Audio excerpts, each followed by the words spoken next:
Halo semuanya, di video kita kali ini saya akan bahas kembali ya masih mengenai e-commerce yaitu bisnis model dari e-commerce. Nah, sekarang kita coba lihat bagaimana Amazon mampu melakukan scaling ya dari yang awal mula hanya sekedar berjualan buku hingga akhirnya sekarang menjadi raksasa e-commerce ya. Nah, your e-commerce business model must take Amazon into account. Nah, jadi kita bisa lihat contoh kisah nyata atau contoh sukses dari dunia e-commerce, yaitu Amazon. Nah, kita bisa mulai sebetulnya ya, berjualan tanpa perlu punya website. Kalau dulu, untuk jualan itu tidak mudah ya. Mungkin kalian pernah melihat atau membaca, mengamati sebuah forum yang cukup terkenal, yaitu namanya Kaskus. Di mana orang kalau mau jualan, ya mereka harus posting di sana. Ya, padahal sebetulnya Kaskus itu tidak lain dari sebuah forum ya atau hanya sekedar apa namanya wadah atau media untuk mempromosikan barang dagangan kita. Nah, di sana kita tidak bisa melakukan yang namanya transaksi pembelian maupun penjualan ya karena Kaskus tidak menyediakan fitur itu ya. Layaknya sebuah forum kan hanya sekedar diskusi, tanya jawab, ya, reply di thread dan lain sebagainya. Nah, makanya mereka mengenal istilah apa namanya rekber ya. Nah, di mana rekber ini tujuannya adalah sebagai penengah atau jembatan antara penjual dan pembeli ya untuk menghindari yang namanya kasus penipuan. Jadi si pembeli akan diberikan sebuah rekening virtual ya. Si penjual pun akan transfer ke si rekber ini ya sebagai pihak ketiga. Ketika barang sudah diterima sesuai dengan pesanan dikonfirmasi, maka barang akan datang dan rekber akan mencairkan dana itu ke penjual ya. Nah, kalau di luar sana itu Amazon lah yang pertama menginisiasi ya transaksi jual beli seperti ini. Mereka mengenal yang namanya affiliate ya, hingga akhirnya ada reseller dan lain sebagainya. Nah, kalau kita mau jualan di Amazon, itu sebetulnya tidak lepas atau tidak jauh beda dengan situs portal e-commerce sekarang ini ya, sebut saja Tokopedia maupun Bukalapak. Nah, jadi cocok sekali buat produk-produk yang memang baru mulai ya, kalau kalian belum punya market, belum dikenal. Nah, itu sangat cocok kalau kita bisa mulai dulu dari Bukalapak atau Tokopedia dan tanpa modal sama sekali ya. Nah, kalau di luar mungkin orang lebih mengenalnya menggunakan Amazon ya. Kalau di Indonesia mengenalnya dengan Tokopedia. Nah, kalau di luar sana orang-orang menggunakan Amazon itu tidak bisa apa namanya memainkan branding ya.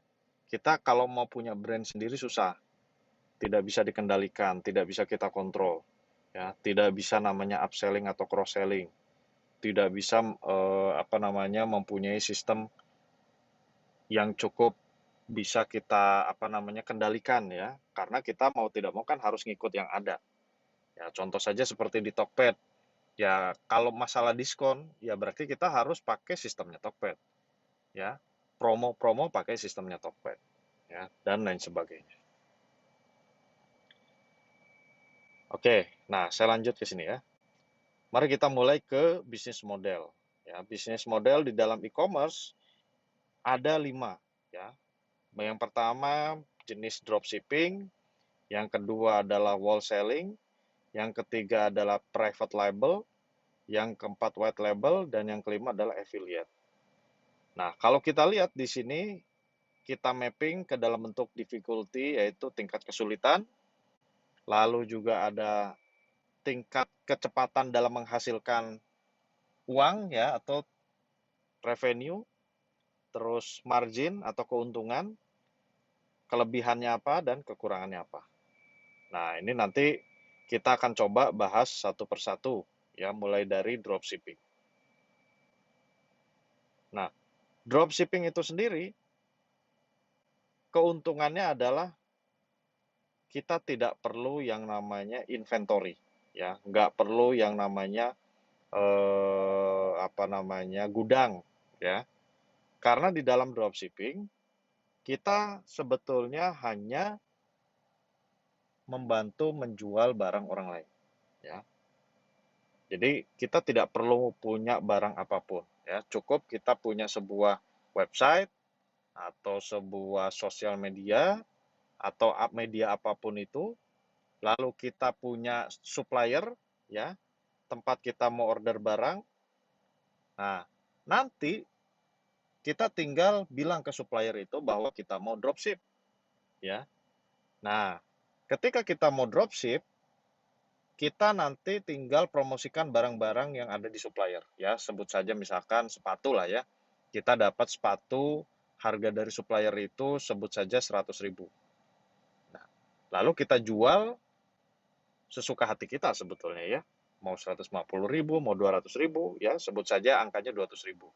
Kita jual di website, di toko online, di sosial media dengan harga 200.000. Nah, nanti ketika ada orang yang beli, orang itu kan pasti akan transfer dulu ke kita, ya. Orang itu akan mentransfer uangnya 200.000 ke kita.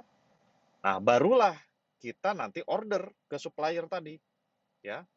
Dan tentu kita pun harus bayar langsung kan sejumlah harga barang tersebut. Nah, harga modal tadi kan 100.000. Ya udah kita transfer 100.000 ke supplier. Nah, nanti dari supplier dia langsung akan mengirimkan barangnya ke pembeli, ya, pembeli yang dari kita, ya. Jadi nanti si supplier itu akan menuliskan alamat tujuannya kemana dan pengirimnya itu siapa. Nah, tentu saja di sini pengirimnya itu adalah nama kita, ya, bukan nama si supplier.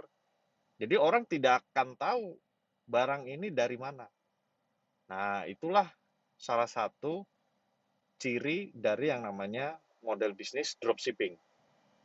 Jadi kalau dropshipping itu supplier akan menghidden, ya, alamat pengirim dan nama pengirim supaya menghindari bypass, ya, menghindari si pembeli itu langsung aja ke supplier. Nah, itu konsep dropshipping.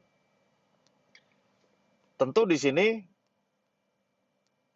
kekurangannya, ya, kalau kita simak sekilas itu keuntungannya kecil, ya, kalau memang barang itu barang-barang yang sifatnya umum, ya, atau pasaran yang memang orang banyak punya gitu ya, atau banyak yang jualan juga dan mudah diduplikat, ya, orang bisa niru, ya, orang bisa saja meniru.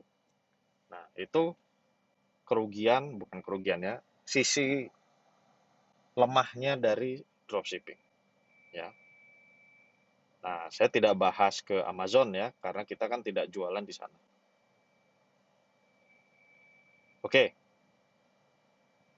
tadi kita sudah bahas tentang dropshipping, ya. Nah, selanjutnya saya akan bahas tentang wholesaling dan warehousing, ya. Wholesaling dan warehousing. Jadi, wholesaling dan warehousing ini tentu kita punya yang namanya toko online, ya, sebut saja kita punya website untuk jualan. Jadi pada intinya di dalam sistem e-commerce wholesaling dan warehousing kita beli dalam jumlah banyak, ya. Jadi kita beli nih misalkan ada baju lah, ya. Sebut saja baju merek A. Nah, kita order nih dalam jumlah grosiran. Ya, misalkan harga harga grosiran itu kalau kita jual persatuan atau kita pecah jadi satuan tuh harganya 50.000, ya. Karena kita beli grosir, ya dapatnya lebih murah gitu ya. Harganya bisa dapat 50.000. Kalau nggak grosir, eceran mungkin bisa di angka 80.000. Nah, kita beli banyak, ya. Kita beli banyak dari supplier. Nah, nanti dari supplier kirim ke kita, nah barulah kita jual lewat toko online kita. Ya, kita ngecer, ya. Nah, itu umum, ya, yang orang lakukan dengan sistem wholesaling atau warehousing. Nah, tentu di sini kita harus punya tempat, ya. Kita harus punya tempat untuk menyimpan barang-barang kita dan kita pun harus punya katalog, kita pun harus melakukan yang namanya inventarisir barang. Ya, jadi keuntungannya memang marginnya bisa jauh lebih besar, ya. Marginnya bisa jauh lebih besar dan mudah untuk kita mulai. Nah, itu salah satu bisnis model yang kedua, ya, selain dropshipping. Yang ketiga adalah private labeling and manufacturing. Nah, kalau di dalam sistem private labeling dan manufacturing, kita yang mendesain barangnya, ya, dan kita yang memberi merek. Bisa yang ada kita modifikasi atau kita membuat desain sendiri. Ya, misalkan tadi baju ya, sebut saja baju anak-anak. Nah, kita punya desain sendiri. Lalu kita tahu di mana tempat konveksi. Ya, kita kirim desain kita lalu dia buatkan ya dengan jumlah order sekian, barangnya dikirim ke kita, ya kita jual lewat toko online kita, ya. Nah, ini prinsip yang ketiga ini atau jenis model bisnis yang ketiga ini memberikan jauh lebih besar keuntungan, ya, karena kan tidak ada yang niru. Itu benar-benar produk kita, ya, karena kita tahu di mana pabrikannya, kita tinggal kirim desain kita, barang kita, contohnya seperti ini, nanti mereka akan buatkan sesuai pesanan kita, ya. Dan tentu bisa branding, ya, artinya kalian bisa punya merek sendiri di sini, ya, karena memang hasil ciptaan kita barangnya itu ya. Nah, dan bisa kita dropshipkan ke orang lain kalau ada orang lain mau jualan juga, ya. Nah, tentu di sini effortnya jauh lebih besar, ya kan? Terus modal di awal juga harus besar. Di samping itu juga harus punya gudang, ya, sama dengan tadi wholesaling. Nah, itu private labeling.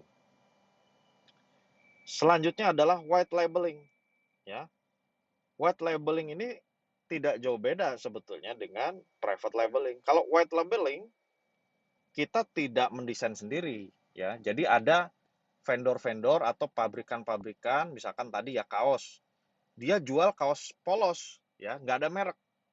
Nah, kita bisa pesan ke mereka untuk tinggal dikasih merek, ya. Kita nggak usah pusing, desainnya mau kayak gimana. Kita cuma minta ke vendor, ya, atau supplier, kamu punya barang nggak yang belum ada mereknya?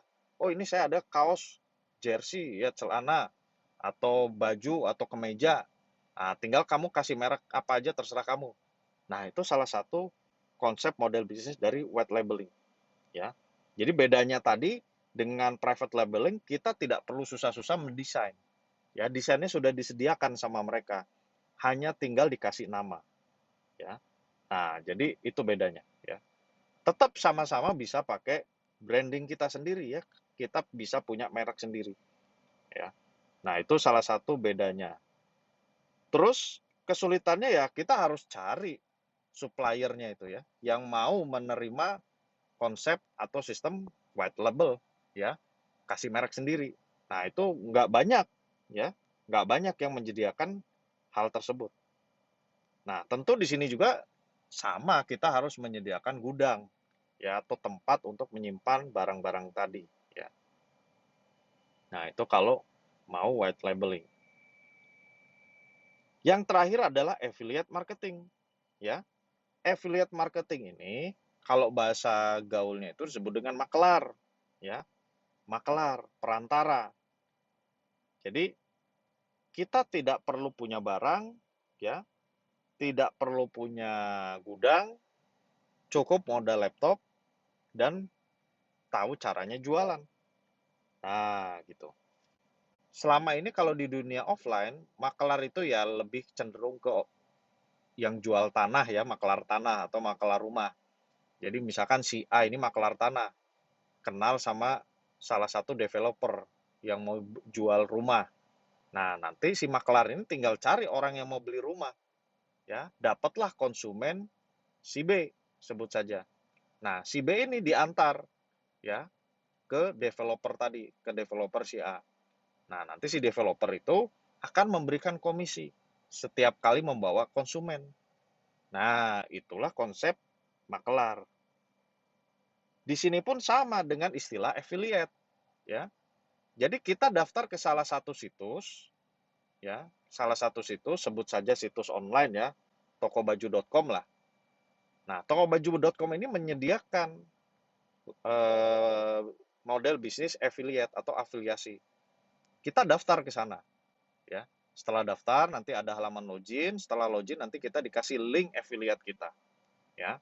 Nah, link affiliate kita ini kita bagikan ke orang lain, ya. Mau lewat sosmed, mau lewat toko online kita, terserah. Pokoknya kita promosikan produknya dia, ya. Produknya tokobaju.com.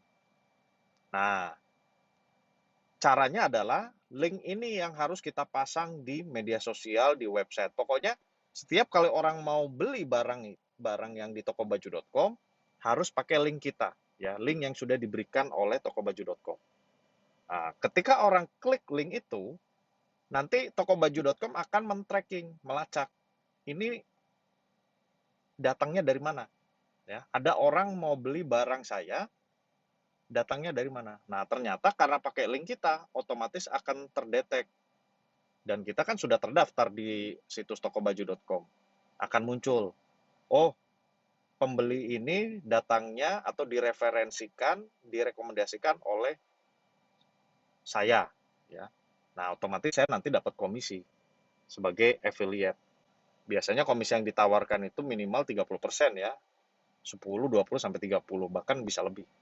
Jadi dari harga barang yang terjual misalkan 1 juta, saya bisa dapat 30%, berarti 300.000, ya. Saya dapat komisi 300.000 untuk satu produk dari tokobaju.com.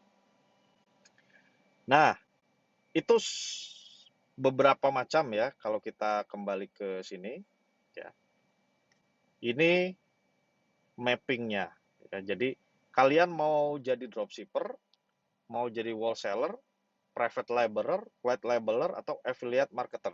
Nah, tingkat kesulitannya yang paling mudah itu adalah affiliate, ya. Tinggal modal laptop dan koneksi internet. Nah, kita mau mau mau yang mana nih, ya? Terus untuk mendapatkan duitnya juga cepat, ya, sangat cepat. Maaf, yang sangat cepat itu adalah dropshipping, ya. Kalau affiliate itu sangat lambat, ya. Jadi artinya tidak instan. Kita perlu bikin website, promo di sosial media, ya itu kan perlu waktu, ya. Tapi kalau mau cepat, ya dropshipping, ya. Mudah dan cepat ya berarti pilihannya dropshipping. Nah, keuntungannya yang cukup besar itu adalah dropshipping.